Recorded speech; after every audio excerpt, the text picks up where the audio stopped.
Faly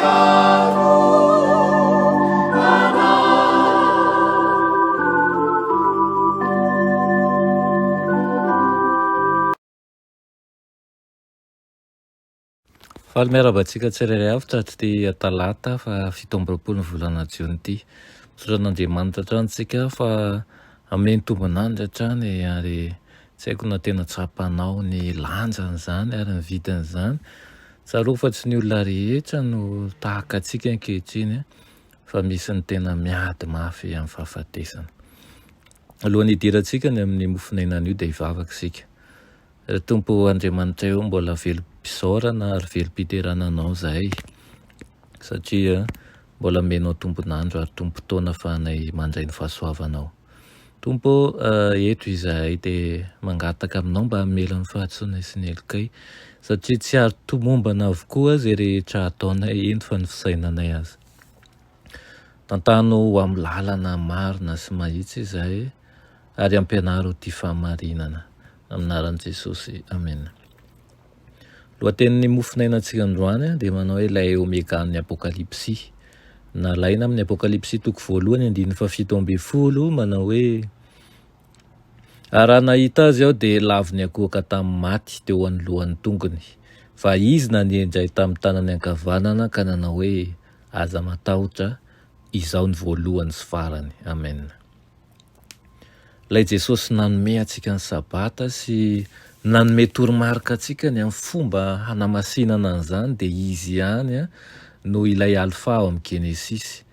Mitantana antsika miandalana manerana ny tantara izy tamin'ny fahatongavany ho nofo, tamin'ny nanolorany tena no fanatitra velona ho fanavotana ny tontolo lava ary nampandaloviny fitsarana izy fa tsy nomelony satria tsisy ninonina mahameloka azy. Hoy Pilato tamin'ny fitsarana azy hoe tsy hitako izay elona ozy izy rehefa nanaiky ho vonoiny Kristy sady niala sy nankahala azy ireo izay firenena taminy ary maty teo amin'ny hazo fijalian'ny Kalvaria ohatran'ny mpanao ratsy Kristy. Nalevina izy ary nitsangana tamin'ny maty tamin'ny andro fahatelo ka nanao an'izao fanambarana izao tamin'ilay fasan'i Josefa izay nindraminy hoe izao no fananganana maty sy fiainana. Niakatra ho any amin'ny rainy izy avy eo ary izy ankehitriny no mpisolo vava antsika amin'ny fitsarany lanitra. Hitantsika manerana ny testamenta taloha sy ny testamenta vaovao momba ny Kristy izay milaza hoe indro ahafainganao ary eto amiko ny famaliko mba maliko ny olona rehetra araka ny asany. Izao no alfa sy ny omega, ny voalohany sy ny farany, ny fiandohana sy ny fiafarana. Sambatra izay manasa ny akanjo mba hanana ny fahefana amin'ny hazonaina sy hidirany amin'ny vavaka, amin'ny vavahady ho amin'ny tanàna. Izao Jesosy ozy izy naniraka ny anjeliko hanambara aminareo izay zavatra rehetra ireo amin'ny fiangonana. Izao ny solofo sy taranak'i Davida ny kitana mamirapiratra fitarikandro, ny fanasy ny ampakarina manao hoe avia ary aoka izay Maria na hoe avia ary aoka izay ho avy izay mangetaeta ary izay mety aoka izy hisotro maimaim-poana amin'ny ranonaina. Manana an'ilay alfahany Genesisy sy ilay omegan'ny apokalipsy isika.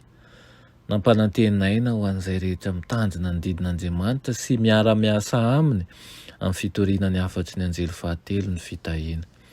Izay rehetra nambaran'i Kristy tao amin'ny testamenta taloha dia natao ho an'izao tontolo rehetra izao.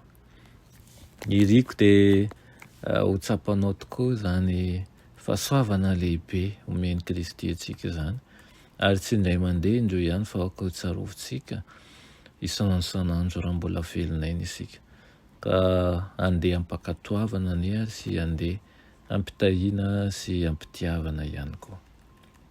Hivavaka isika. Ry Tompo Andriamanitra eo misaotra anao ny amin'ny teninao nomenao anay an'io maraina ity.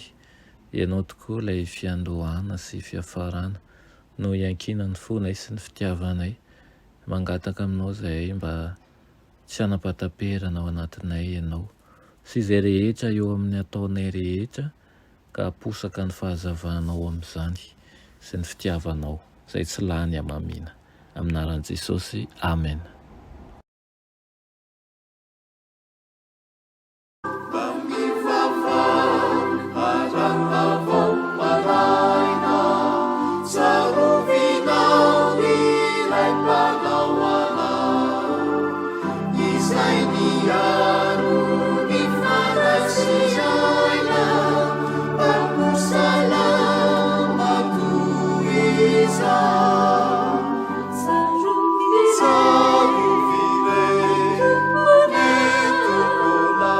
Savior.